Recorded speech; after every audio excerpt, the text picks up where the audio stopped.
মহাপ্রভুর সম্পর্কে সব আচার্যরা বলছেন যে মহাপ্রভুর যদি শিক্ষা দেখা যায় কিভাবে কথা বলতে হবে, কিভাবে চলতে হবে, কিভাবে লোকের সঙ্গে মিশতে হবে, কিভাবে আরেকজনকে কৃষ্ণ কথা বলতে হবে, যারে দেখো তারে কহ কৃষ্ণ উপদেশ, আমার আজ্ঞায় গুরু হইয়া তারও এই দেশ।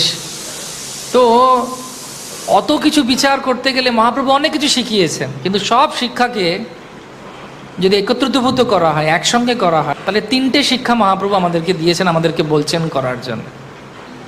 প্রথম, মহাপ্রভু বলছেন সাধু সঙ্গ করার জন্য। তারপর নামে রয়েছে, তারপর জীবে দয়া।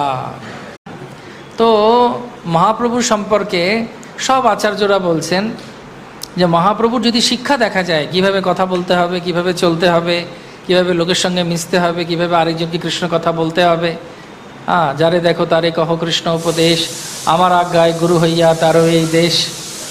তো অত কিছু বিচার করতে গেলে মহাপ্রভু অনেক কিছু শিখিয়েছেন, কিন্তু সব শিক্ষাকে যদি একত্রিতভূত করা হয়, একসঙ্গে করা হয়, তাহলে তিনটে শিক্ষা মহাপ্রভু আমাদেরকে দিয়েছেন, আমাদেরকে বলছেন করার জন্য। প্রথম, মহাপ্রভু বলছেন সাধু সঙ্গ করার জন্য। তারপর নামে রয়েছে, তারপর জীবে দয়া।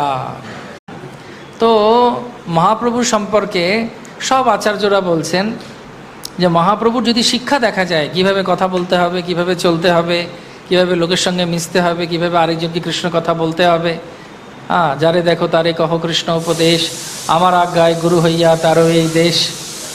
তো অত কিছু বিচার করতে গেলে মহাপ্রভু অনেক কিছু শিখিয়েছেন, কিন্তু সব শিক্ষাকে যদি একত্রিতভূত করা হয়, একসঙ্গে করা হয়, তাহলে তিনটে শিক্ষা মহাপ্রভু আমাদেরকে দিয়েছেন, আমাদেরকে বলছেন করার জন্য।